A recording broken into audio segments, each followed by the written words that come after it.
So we're about to begin an interview with Mr. Alex McLean. The interviewer, as usual, will be William McRae. It is July 23rd, 2015, and we are at the University of Toronto. So let's begin. So could you please state your full name? My full name is Alexander McLean, but generally people refer to me as Alec. Excellent, excellent. Just like William and Will. Exactly. Yeah. And your age?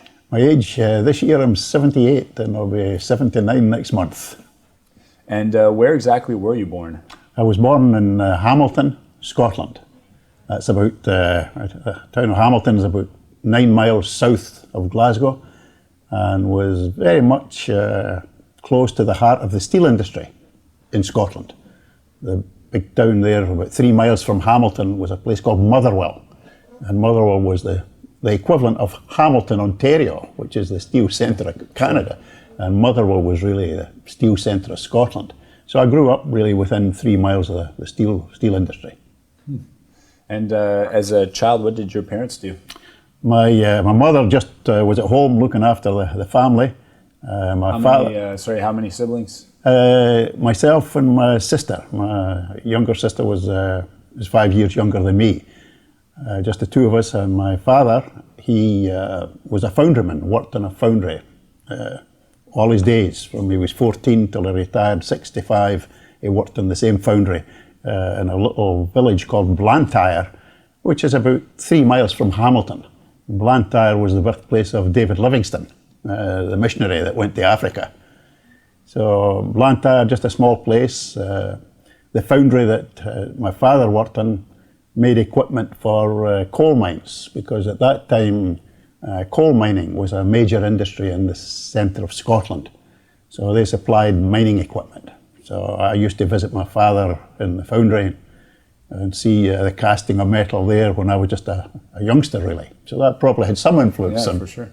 And was it something as a child you just did because your father did, or was it really something that piqued your curiosity and interest?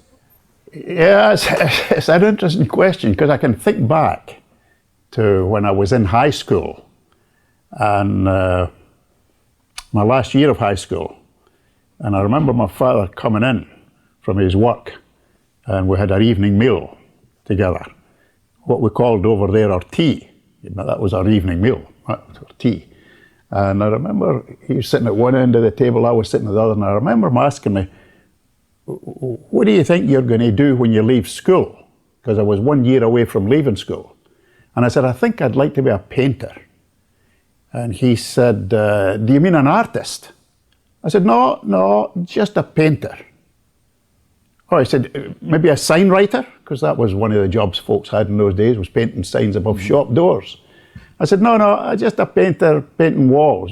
"Why'd you do that?" he said. I said, "Well, you start at one end and you get to the other and you look back and you can see, yeah, that looks good, made a difference." I said, "I like the smell of paint too." He said, "Well, you really don't need to go to university if you just want to be a painter.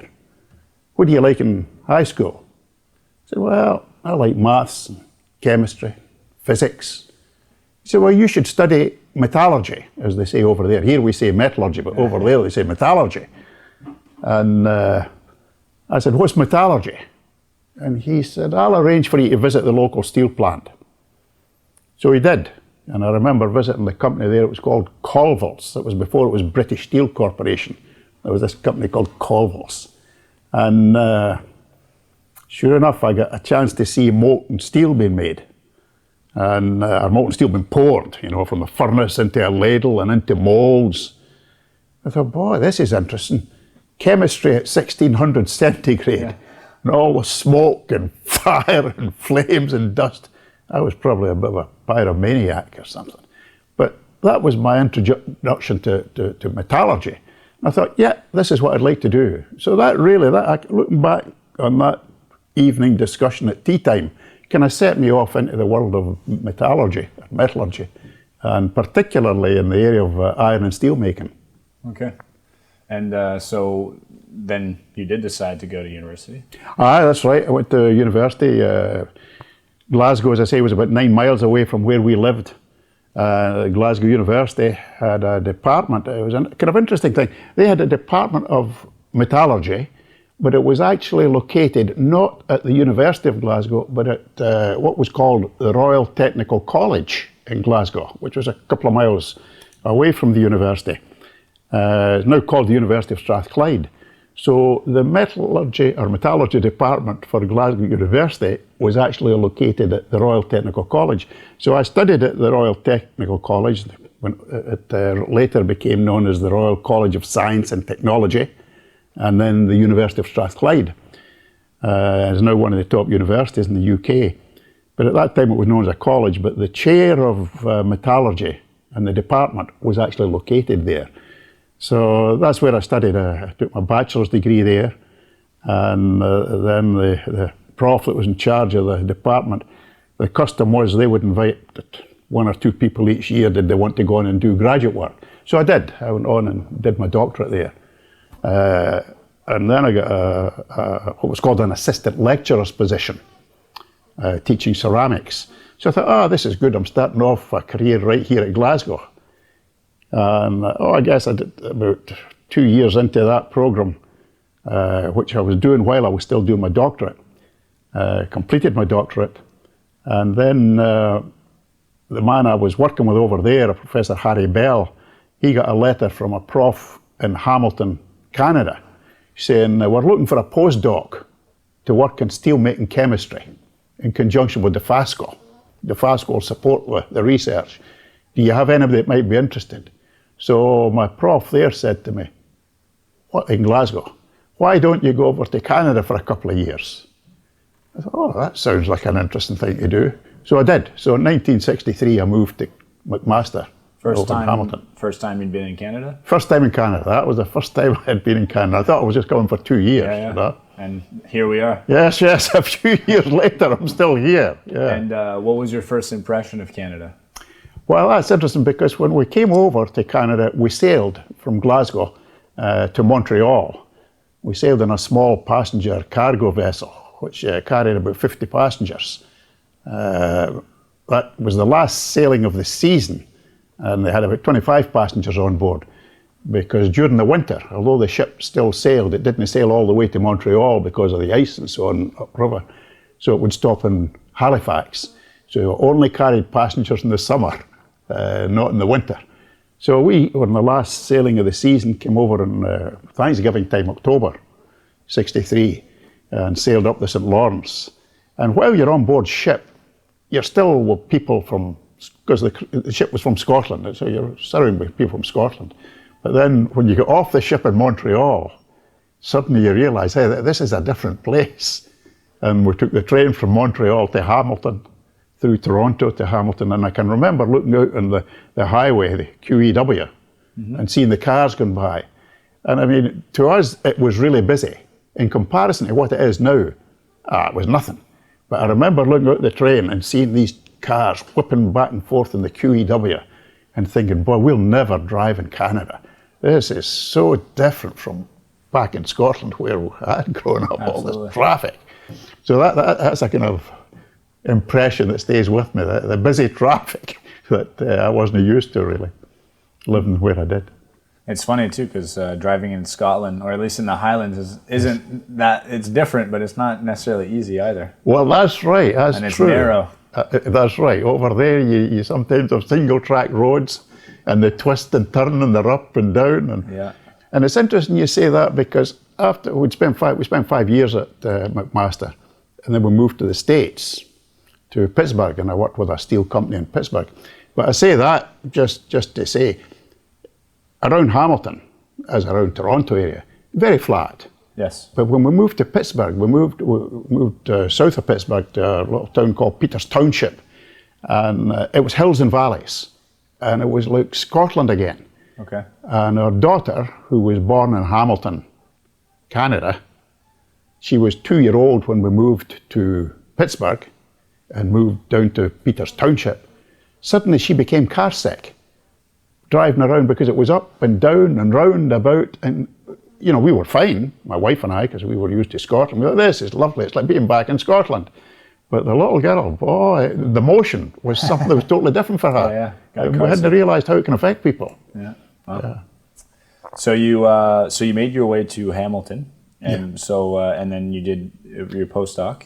That's right. I spent a couple of years there as a postdoc, funded by DeFasco. So I used to visit DeFasco regularly because they were sponsoring the research. And the prof I was working with at that time was a man named Bob Ward, who was an Englishman and had come over from Sheffield and held what was called the first Stelco chair at McMaster. That was 1963. So it was kind of interesting. He held the Stelco chair, but the research I was doing at that time was funded by the folks across the road from Stelco, DeFasco. Yeah. And I can remember we would have regular visits to DeFasco, to the research department there, as well as operations. But the vice president of research at that time was a man called John McMulkin. And John McMulkin had really been the power behind introducing the new technology at DeFasco about 10 years earlier, when they introduced the process known as LD steelmaking, which was converter steelmaking with a top lance. So John McMulkin had a big influence, and did have a big influence on DeFasco. His wife was Scottish, so he liked to pull my leg a little bit about that, you know. I have a lot of problems with people from Scotland. My wife is Scottish, you know, and so would go. And I remember after 2 years, because postdoctoral fellowship was for 2 years, visiting John McMulkin with Bob Ward. And Bob Ward said to McMulkin, well, McLean will be finishing now because the appointment's for 2 years. And McMulkin said, well, why does he not stay for a third year? Because the work that he was working on was to do with inclusions in steel, the cleanliness of steel, quality of steel. Okay. He said, why doesn't he stay for another year? And Ward said, well, the postdoctoral fellowships and postdoctorals are only for 2 years. If he stays an extra year, you've got to stay in a different capacity. So I can remember McMulkin saying, what does that mean? Is that going to cost me more money? And Ward, good man that he was, Bob Ward said, oh yeah, it would. He would need to become a research associate and you'd need to pay him more money.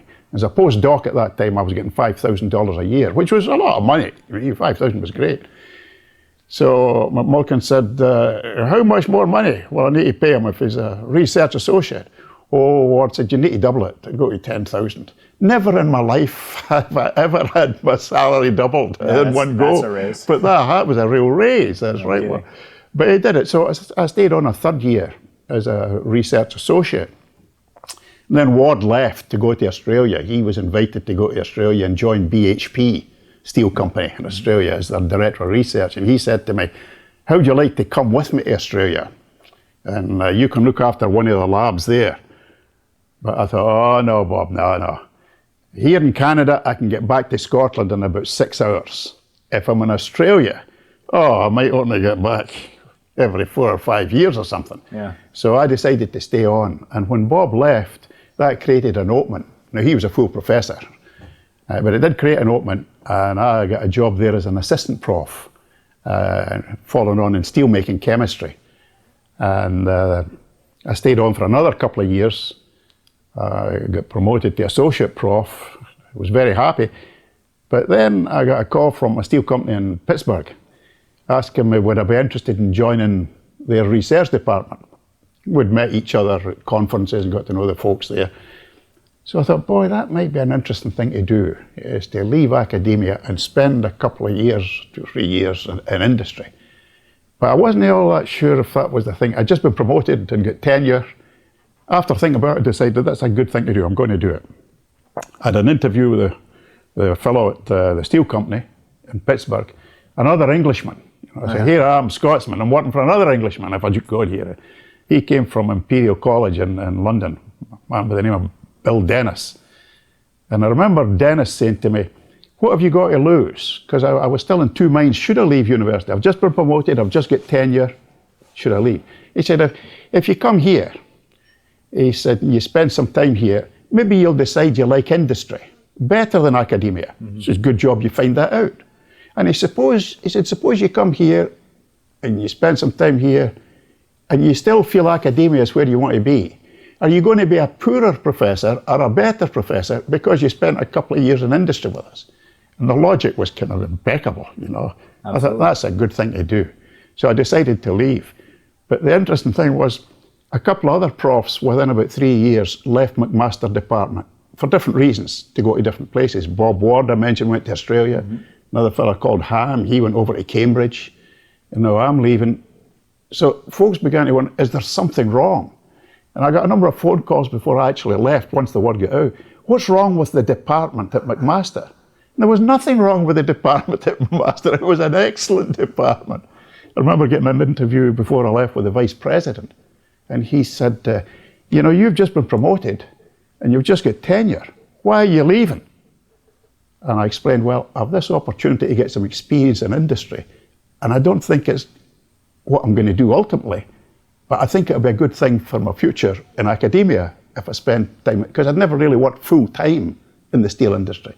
So then I moved to Pittsburgh and spent a couple of years there, and then after that decided I'd like to get back to academia, and wrote to a number of schools. So you realized academia was more for you? Oh, I felt that was what I really liked, was academia. I enjoyed that, but I didn't regret the time I spent in industry, because I made a lot of contacts and friends. And what did you do exactly for industry? Well, while I was in industry, I was in the research centre there, and my background was chemistry, the chemical reactions that go on in molten steel, and particularly factors affecting inclusion formation, defects, and what we call the cleanliness of steel, the quality of steel. Okay. So I was in charge of what was called the deoxidation and casting group at that steel company. And one of the things I liked about that company particularly was that it was called Jones and Laughlin Steel Company, J&L Steel. One of the things I liked was that when they presented papers at conferences, their papers were generally co-authored by people from research and people in production working together. And I liked that idea of the research and the production people sharing in a particular problem area. And I never regretted going there, and made good friends. And the fellow that hired me, say Bill Dennis, another Englishman. So then when I left there to come back to academia to Toronto, the reason I thought of Toronto was another Englishman by the name of Ben Alcock moved from Imperial College in England. I'd just moved over to replace Pigeon. Pigeon had been the holder of the chair, the head of the department here at Toronto from 1944 through to 69. And Pigeon retired in 69, and the chair was taken over by this man, Alcock. So I thought, I knew Alcock only by reputation, didn't know him personally, but knew him by reputation at Imperial College, because there were Imperial College in England and the Royal College in Glasgow, where I studied. There was always rivalry between the two, you know. The Scots and the English thing again. You have it in football, I did in academia. And we used to say in what we call the technical college, the Tech in Glasgow, Imperial College, that's really empirical college, you know, very derogatory. But if there were any external examiners coming up from Imperial to examine the students at Glasgow, everybody was very, very nervous of these imperialists coming up from London, you know. So all of that say, I knew Alcock by reputation.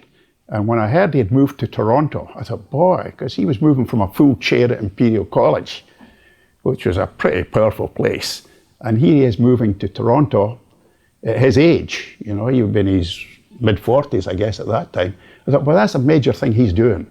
And if he's moving to Toronto, probably some great things are going to continue there, because Pigeon had really made his mark in the place. With Alcock coming in, I thought, boy, that sounds like a great continuity from Pigeon to Alcock. So I wrote to him, and was there any possibility of a job? And invited me for an interview. But it was so much simpler then to go through that process for employment in academia than it is now. The interview consisted of me meeting him on a Saturday morning, and we chatted together. And he said, yeah, we'd like to have somebody here with a background in steelmaking. He said, we'll have a Harry Ross here. And Harry Ross was a well-known prof at that time. He said, his background is in iron making iron, blast furnace, iron ores. But it'd be good to have somebody with a particular interest in steelmaking would complement. So that was it. That was how, today you have to advertise the job, you have a search committee, 80 applicants, and so on. So much more difficult. And it was the same with tenure. After I had been here a number of years, I got tenure. And Alcott walked in one day and said, glad to tell you, McLean, you've got tenure. I didn't even know, you know. That today, guys have to prepare something like a PhD thesis and letters from abroad, and the all kind of process to get tenure. So life was very much easier then than it is today. But that's how I ended up at Toronto. Okay. And I've been here ever since. Yes. And just quickly, what's the chronology of your work in Toronto at U of T? Chronology. Well, I started off, obviously with a steelmaking research group. I built up a steelmaking research group. And in the mid-80s, I came here in 1970, in the mid-80s, working closely with industry and research, companies like Dofasco and Stelco and some other companies abroad, we established what was called a ferrous metallurgy research group. And that was recognized by the American Iron and Steel Institute in the States, because they used to fund research at different universities, a certain amount of money to do industrial or related research. You would make proposals to them and they would select them and fund them. But in the early 80s, but 1982, AISI, American Iron and Steel Institute, they decided to establish two what they called AISI distinguished professorships. And they interviewed a number of folks. And I was very fortunate. I got one of them, and the other one went to Professor John Elliott at MIT. And that was a big boost to the operation here at Toronto, because what that professorship carried was $100,000 a year for 5 years for research. So that allowed us to kind of expand our research activities in the mid-80s while I held that so-called distinguished professorship. I remember one of the students saying at the time, you need to remember, after distinction comes extinction. Which was a nice, humbling thing to remember. You only have these things for a certain amount of time, and these chairs only existed for 5 years. But it gave a real boost and brought a lot of attention to the activities of the department, not only within Canada, but internationally. So we, subsequent to that period, I guess from the beginning of the 80s on, there were quite a number of people came from Japan, from Japanese steel companies, as well as academia, to spend 1 year or 2 years with the group. And that was always a great thing, because for the local students to have these people come in for 1 year or 2 years from abroad, friendships were established that never died, they lived on. And it was just good for us here at Toronto to have these people coming in from abroad. And Japan was, in those days, was quite advanced in some facets of metallurgy, weren't they? Well, that's absolutely right, Will. At that time, Japan was #1 in the world in terms of steel making capacity, and had major research endeavors going on. So it was very good to have these relationships with Japan and have people come from there and spend time here. And subsequently, I had opportunity to spend time over there based at Kyoto University as a visiting professor there. So, and particularly after I retired, I was able to spend more time over there, 2 or 3 months at a time, based at Kyoto, and visiting the steel plants and so on, and contacting again people from there who had been over here. So these friendships, when you look back, are very meaningful, very meaningful. And even today, I can contact them either by phone or email, and the time just disappears. And so I think relationships, when I look back, were very important. Mm-hmm. I still have a small research group as a Professor Emeritus. The university allows me still to have an office here and some labs and some students, and what's called a senior research associate that looks after things on a day-to-day basis and keeps the group running. And we still have good contact with Japan, of course, and some other countries. Are you still full-time, or? No, I don't do any teaching anymore. Okay. So it's purely a voluntary thing. Okay. But I enjoy doing it, and I enjoy coming in. And I tell my wife it keeps me young, meeting these young people, So. Absolutely. No matter how old the gentlemen I interview are, it's a recurring theme. They're always retired, but they're never actually retired.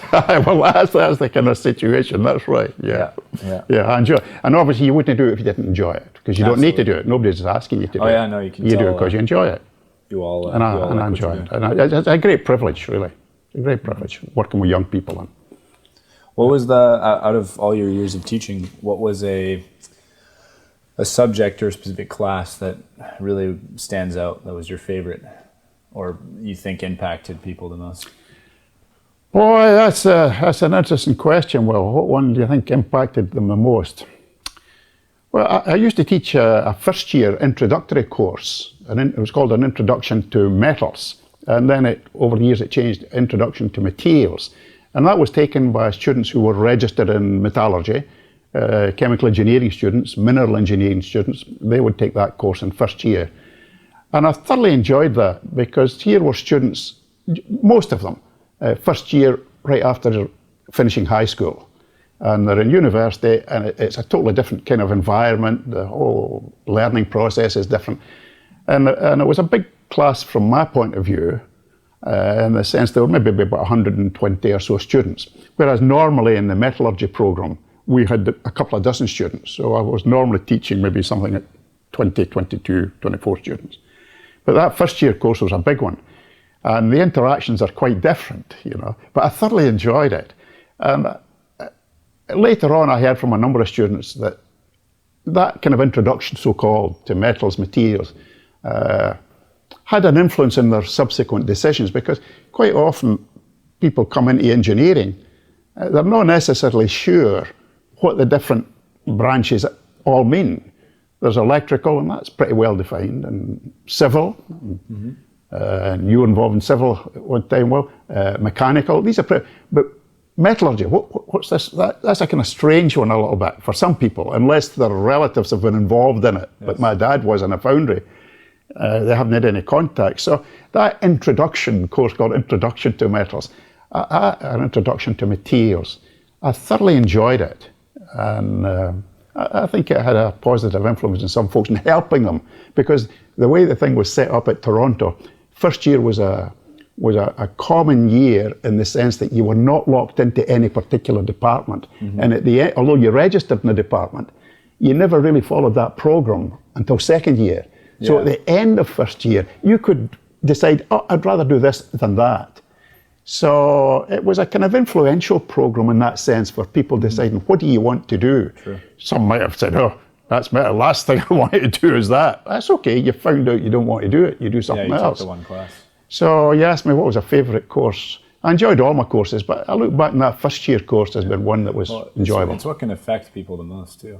Well, I think that's right. You were very much aware that people are in a transition mode. They've just come from school, high school, most of them, they're just into university, and they're going to make some decisions going into the second year as to where they're going to go. And so it was an important course in that sense. And looking back, was there any specific job or project that you worked on that you'd say, that was pretty dysfunctional? Yeah, it's an interesting word you use, dysfunctional.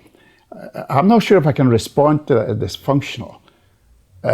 You can counter with another word too. Well, another word, maybe I found difficult. Okay. A job that I found difficult. And that was not so much when I was in academia, but when I was in industry. It was a time in the end that was late 60s, 1968, 1970. There was a turn down in the industry, and there were a number of cutbacks. And so I had this research group. I also had under my mandate people that looked after what we called pilot plant facilities, small scale furnaces and small scale rolling mills, where you did a kind of modeling of the operation on a small scale. And at that time, we had to cut back in the number of employees. So each supervisor had a number of people under them. And they were told, okay, here's a certain number of folks we've got to get cut back, we've got to let them go. And I found that very hard, because here was I coming in from academia, and I'd only been there about a year or so.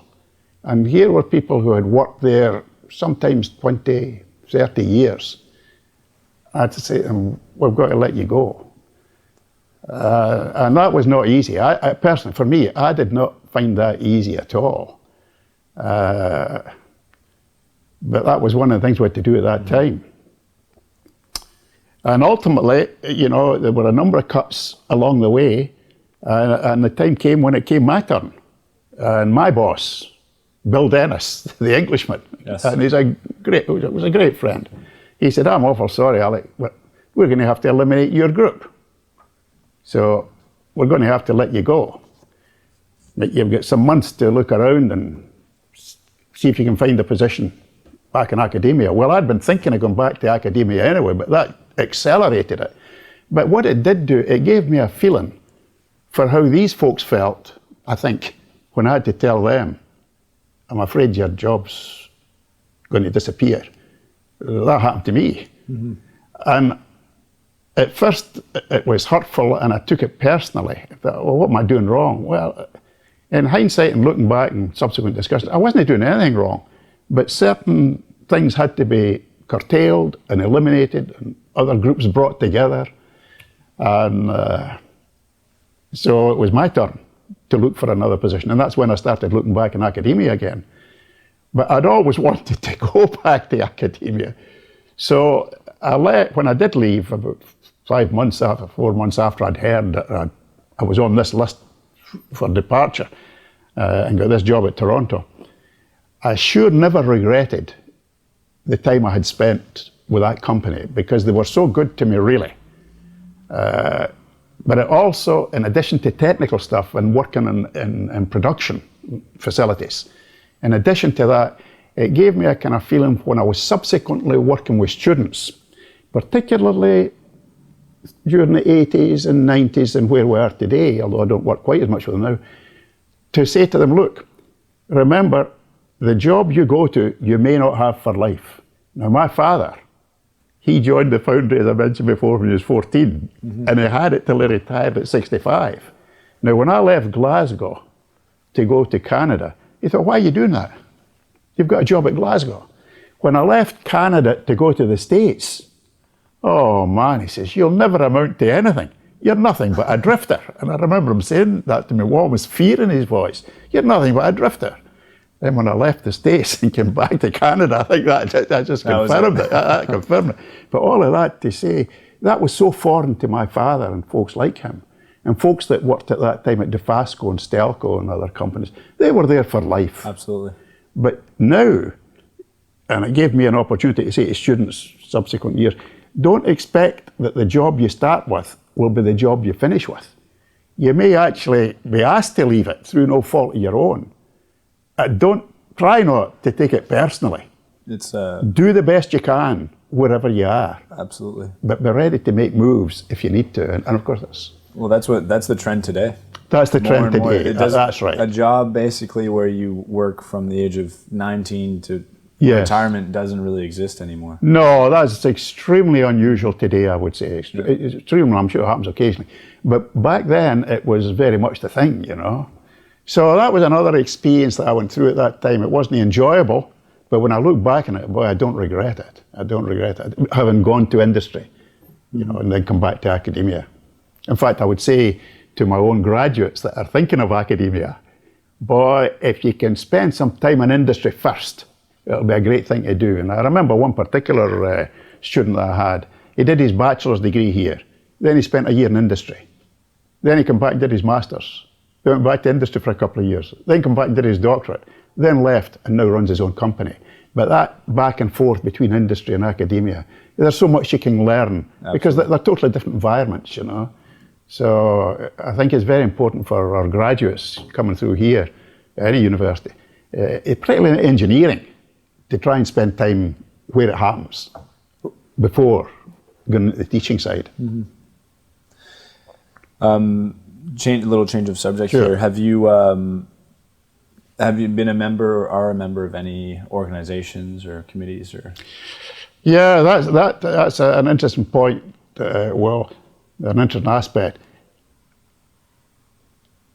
When I was when I came to McMaster, I became a member of the Metallurgical Society of CIM and also the Iron and Steel Society in the States. And then when I moved to industry, I continued with these affiliations and attending the conferences.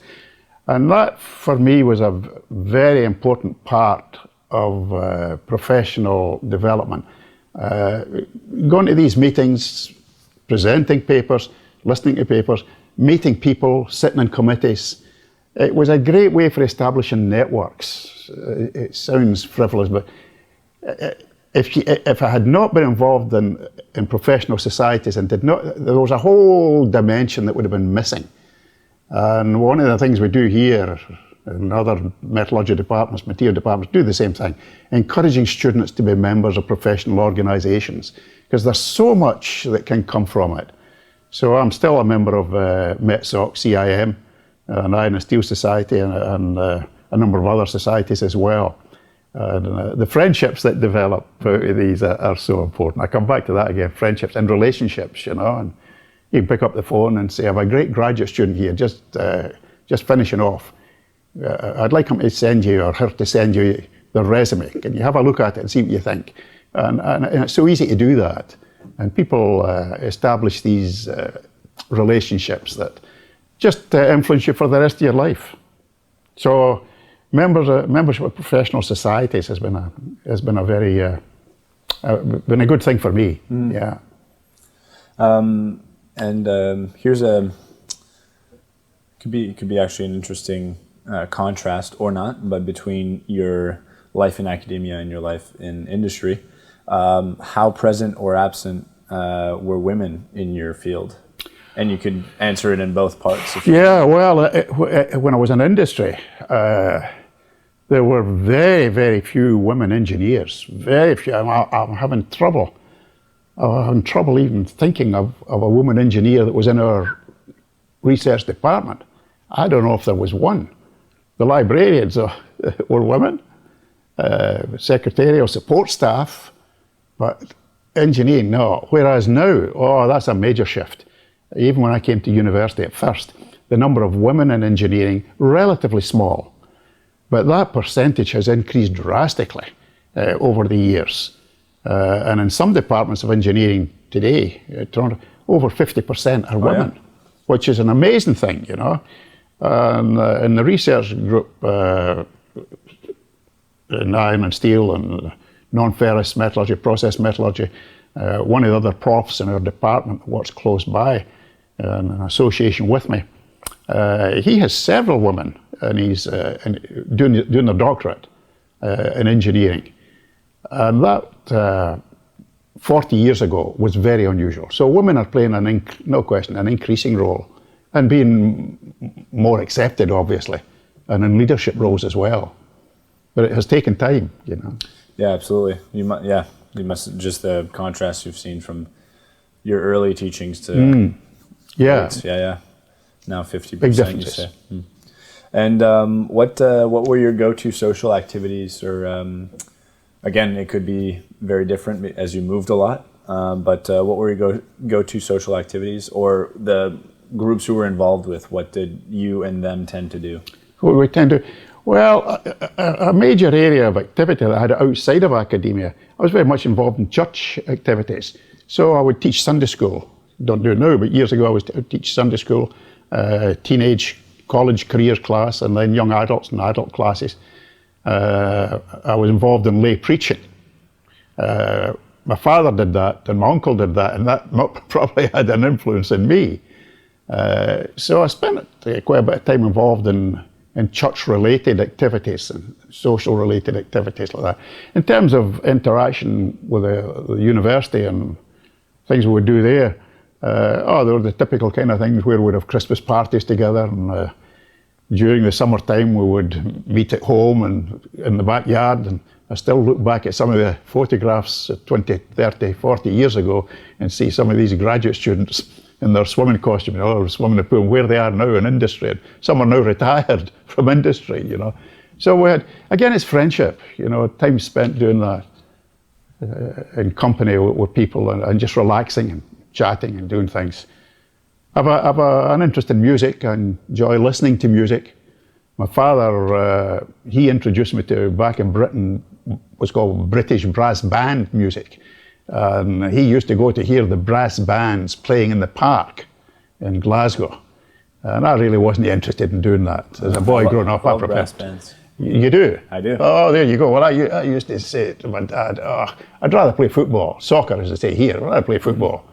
And my mother would say to me, why don't you go for an hour or two with your dad to the park and listen to the bands? And these top brass bands from England would come up, as well as Scottish brass bands. And gradually, over a period of time, I began to enjoy this music. And my dad said one time, would you like to go to a brass band contest where bands compete against each other? And yeah, I think I'd like to do that. We would go through to Edinburgh to the Scottish Brass Band Championships, or Princess Street Gardens, where they had a Princess Street Brass Band contest. And then we went down to England, to Manchester, where the British Open Championships were held. So I became very interested in brass bands, although I didn't play. And even after coming to Canada, I would occasionally go back to London for the British Open, British National Brass Band Championships, and also the Open Championships, where the bands play a particular test piece for about 12, 15 minutes in duration, and each band plays exactly the same thing. And you sit there with a score, you know, and you hear the pages turn on the score, you know, and people are following. And if a band makes a mistake, you hear, you know, oh man, to do. So all of that, I've always enjoyed brass band music. But at first I didn't, but again, my dad introduced me to something, so that has stayed with me, and I still love brass bands. And you had mentioned football, or soccer here. Yeah. I'm just curious, when you were in Pittsburgh, did you ever see the Steelers play? Oh, well, of course, American football. No, I never did. No? No, I was never at an actual game to see them. I know Steelers well, of course, and see them on television. Yeah. But I was never actually at a game to see these guys play, that's right. Yeah. But of course, Pittsburgh, very much a strong Scottish influence there as well. And of course, we talk about Carnegie, who came over from Scotland, Dunfermline, and had a major role in the steel industry there, leading up to US Steel Corporation. So Pittsburgh, to me, I felt very comfortable in Pittsburgh, as I did in Hamilton, because there were steel towns, and I had grown up within a kind of steel environment, you know.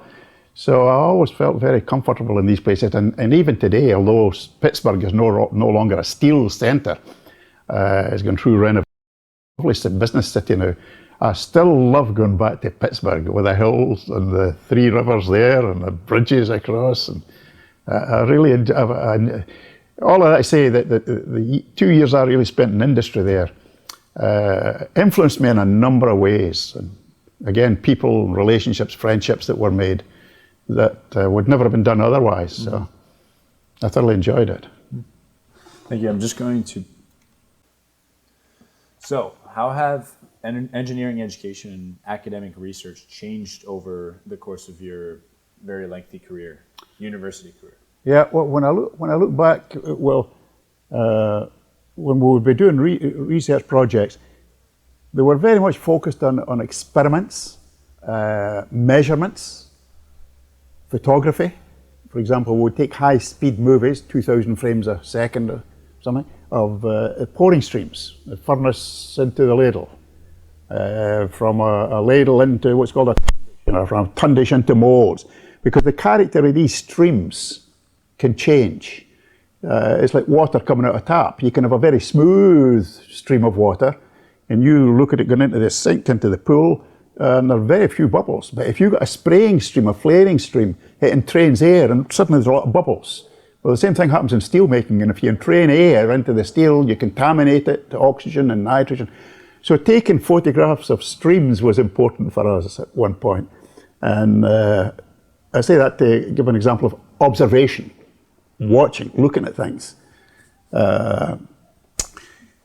Today, that still goes on, and it's very important that it does, but it's complemented with modelling because of the availability of computing power. So we can model systems and can do so much more with the aid of the computer that we could never do 40 years ago. The computer was just beginning to, 50 years, just beginning to kind of come into vogue. But we didn't have the modelling abilities. So that today we can combine measurements and modeling and combine that with manufacturing operations, observations and measurements from manufacturing to develop information on a particular project. So if you ask me, what do I think one of the biggest differences is now? It's the availability of computers to model. But at the same time, well, that's a great thing.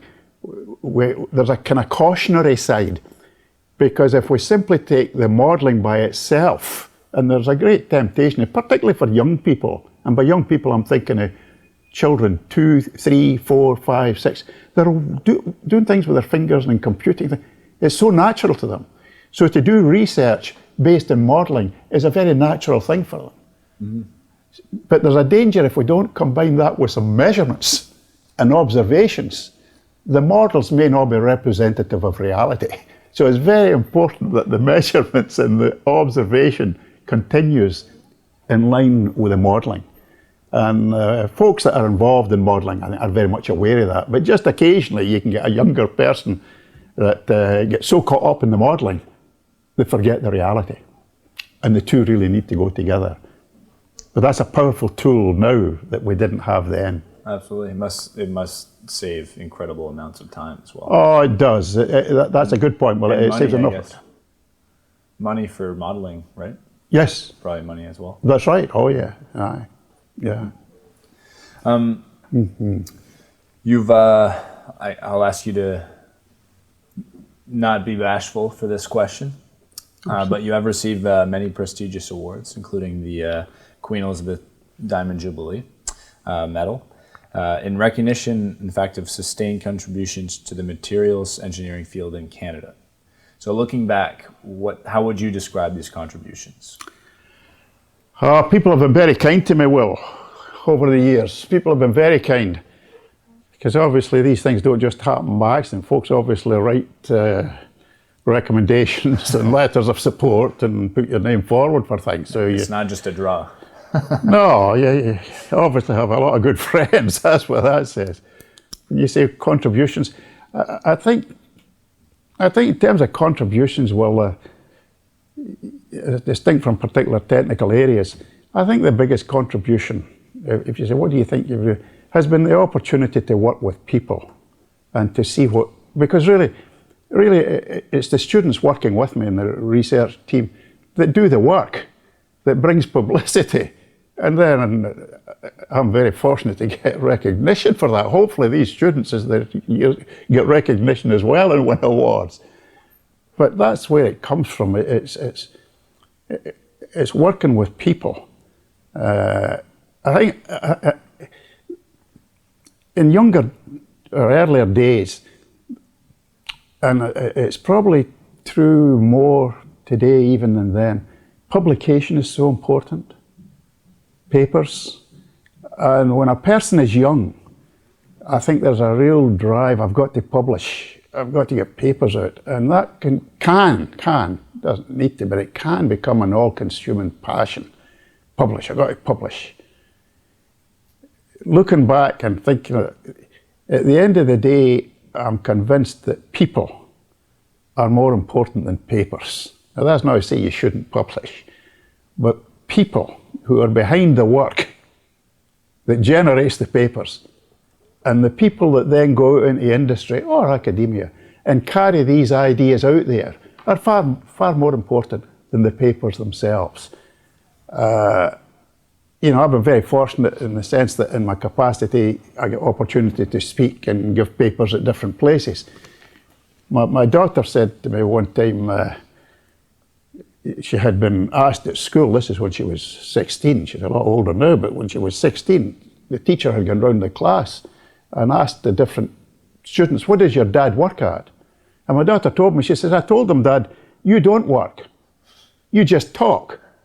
Other people do the work. And I never forgot that. And I thought about it.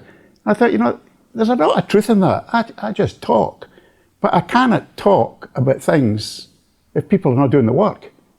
And it's these people working with me, really, they're the folks that are doing the work and generating results. Mm-hmm. And then together, papers are published. So are there key things you and your students and your teams have worked on that really stand out in the metallurgy world? Oh, you know, the areas that we've worked in really go back to where I started off. The cleanliness and the quality of steel. And that has never diminished in the sense of demand for it. In fact, it has increased. There's been an increasing demand for better quality steel, cleaner steel, stronger steel, lighter steel, all the way through these years. So a kind of central thrust of our research still is focused on how do you keep steel clean? Because in the process of making steel, you make it in a number of reactors. You use a furnace, you transfer metal to a ladle, you transfer it to what's called a tundish, like a bath-shaped vessel, which then distributes it into molds. And during all of these different reactors, reactions are taking place.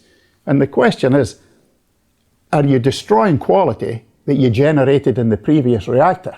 You know, you've got a certain quality here, you take it to the next reactor. Do you improve the quality or does it deteriorate? So the big challenge is to try to make sure you're improving quality all the way through the system.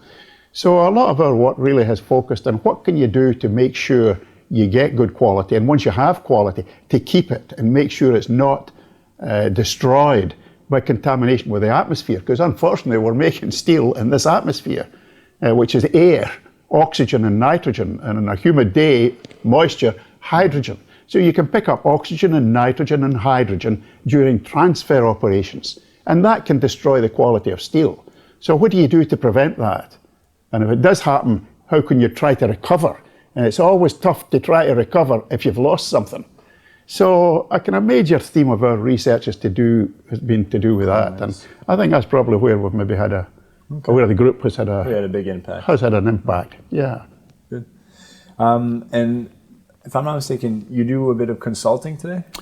Well, I don't do as much consulting now. I still serve on some boards of companies, and I enjoy that. I enjoy working on the board with people. I don't do nearly as much traveling as I used to. I used to do quite a bit of traveling, but work with different steel companies. I don't do that to the same extent now. But it has been a great experience over the years, and it was a great source of information. I guess my question is, what kind of consulting have you done? Well, again, it was going back to the research that we would do. It would be based on what we had done in the lab, and companies, steel companies such as Inland Steel in Chicago, did quite a bit of work with them, and ultimately I served on one of their technical advisory boards, looking at what's going on in the operations and what kind of research might be done within industry and what might be done in academia, because certain types of work are better done in one location than another. Mm-hmm. But you sure don't want to do them in isolation, and if they can be linked together and making use of the strengths in each of these places, then it can have an impact. So generally my research focused around the kind of things that we've been talking about: steel quality, factors that affect the chemistry of liquid metal and molten slags.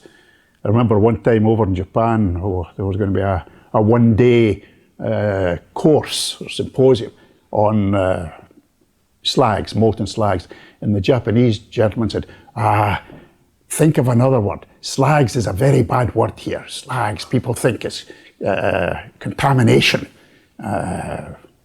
adversely affects environment. Is there another word for molten slags you could use? And the phrase we come up with was oxide melts. Oh, he said, we'll use the term oxide melts. That sounds much better. But that's just what molten slags are. They're molten oxides. And the chemistry of these oxides is very important. The steelmaking addict used to be, look after the slag and the steel will look after itself. Because if the slag is not properly designed chemically, it can contaminate the steel, when in fact it should be refining the steel. Mm. So these aspects were very much part of consulting activities. Chemistry of slags and metals and interaction with the atmosphere, casting operations. Well, I have just a few last questions for you. Sure. So this, often people see this as a difficult question, so we can maybe divide it in two parts. But it's a general question. What are you proudest of in life? And we could divide it in life and also in your professional life. Well, I appreciate you dividing it that way, Jim. That's a good way to do it. Because I think what I'm proudest of, I'm proudest of my family, my wife, who has looked after me all these years and put up with a lot when I was working strange hours and going to odd places and being away. She's been extremely supportive. And then our children, we have a son and daughter, and they in turn have a son and daughter. So we've 4 grandchildren. And I'm very proud of them and what they're doing and their interests in life and how they're... So I find that a very satisfying thing. Professionally, I think, I guess it's obvious. The thing I'm most proud of professionally are the students that have worked with me, and I see them out there now. As I mentioned before, some of them have reached the stage where they've now retired. But when I see what they've accomplished and the relationship that they've maintained with their alma mater, I'm back to people again. The friendships, they never disappeared. And I'm very, very proud of what they have accomplished and of the nice relationships that they in turn have had with others. Mm-hmm. So I feel good about that. And probably one of my favorite questions, and you'd probably have a lot of experience in answering this, but what is the most important lesson or piece of advice you could give someone much younger, like a student, for example? And this doesn't necessarily have to do specifically with metallurgy. It could, but in general as well. What's your go-to piece of advice? Well, it's an interesting question. It is, well, and I'm sure there are a number of different ways to answer. I remember when I first came to Toronto back in 1970, and it must have been in the early 70s. Not just born, but somewhere around about 73, 74. There was an Englishman, again. I've been very much affected by Englishmen all during my career. I've been working for Englishmen all my time, that tells you something. But there was an English gentleman came over and he spoke here in Convocation Hall. His name was Malcolm Muggeridge, and he was very much a philosopher. He was also the editor of a magazine which was very well known in Britain years ago, Punch magazine, Malcolm Muggeridge. And he gave a talk in Convocation Hall. And he said something then that stuck with me. He was about 72 or 73 at that time when he gave this lecture. And maybe this is the kind of advice I would pass on to others. He said, when I was young, there were some things that for me were very important. And there were other things that didn't matter at all. Then he said, now that I'm old, and as I say, he was in his 70s, now that I'm old, those things that seemed very important to me then don't mean so much now. And the things that didn't matter at all have become the most important things of all. And in that context, again, I think when we're younger, at least I speak for myself, and I definitely speak for myself, the big thrust was publications, results, get things out, research, funding, push. But gradually, I think progressively over the years, I find while these things are important, but they have a place. And the challenge is to make sure they don't take first place. Because if they take first place, life is out of balance. In the last analysis, and I'm not sure how some folks in the university might respond, our primary objective here is not to do research. The university is not a research institute. It's a training place. It's a place where people come to think and to learn and prepare for the future. And research is a means to accomplish that, but it's only a means. It's only one means. There are many others. So I think at the end of the day, especially when we're younger, is to try to analyse what are we really making our priorities in life. What are our priorities? Because that's what will demand our attention. And we have to be careful what these priorities are. And as life goes by, I think perhaps naturally we'll become maybe better aware of what's really important. But the sooner we can realize that, I think the better. And as a little aside, when I left academia to go to industry, it was in a sense a turning point. Because when I was in academia, I had this desire, well, I want to have the top steel-making group in Canada, which was a very self-centered position. And it was becoming all-consuming. And family was becoming less and less of a part of my life. When I left university and went to industry, it was a totally different environment, a totally different set of goals and objectives. But it helped me to get rid of that perspective where work had become my God. And I say that deliberately. Work had become number one in my life, and that was my God. When I came back to academia, I did come back with a different perspective, having spent time in industry. And I think, looking back, that had a big influence on how I then subsequently worked with people. People are far more important than papers, and relationships between people far more important than results. Not to say that papers and results are not important, but to try to get a perspective that most important of all are people. And that within the university really is what we're involved in, is people. I used to say a little bit kind of lightheartedly, but with truth, DeFasco's motto was, our product is steel, our strength is people. DeFasco would say, lovely motto.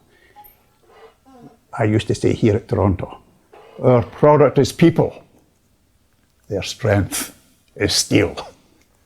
But the emphasis is in people. I think I would stop at that. All right. Well, thank you very much. You're very welcome. Thank you, Will. Thanks so much. Appreciate it.